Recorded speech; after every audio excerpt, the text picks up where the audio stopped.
কি হয়েছে আজকে আমাদের কাছে একটা ইনপুট আসে যে দিল্লি থেকে আগরতলাগামী ট্রেনের মধ্যে কিছু নার্কো আইটেমস আসছে। তো অ্যাকর্ডিংলি আমাদের ত্রিপুরা পুলিশ এবং স্পেশাল টাস্ক ফোর্স আমরা উচ্ছেতে থাকি এখানে জিরানিয়া স্টেশনে। আসার পর আমরা রেলটা যেই আসলো আমরা আমাদের সাসপেক্টেড যে বগিটা আছে ওটা সার্চ করি।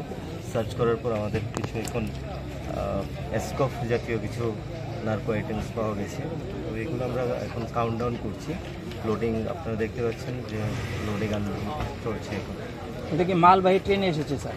এটা মালবাহী ট্রেন থেকে পাওয়া গেছে। কোনো কোয়ান্টিটি বলা সম্ভব হবে? এখন চলছে, এখন কন্টিনিউ আমরা চলছে, আনলোডিং চলছে। এখন কোয়ান্টিটিটা আমরা পরবর্তীকালে জানাতে পারবো, ইনভেস্টিগেশন চলছে। স্যার এখানে অনেকগুলি পেটি দেখা যাচ্ছে, এক পেটিতে মোট কয়টা করে কফ সিরাপের বোতল আছে?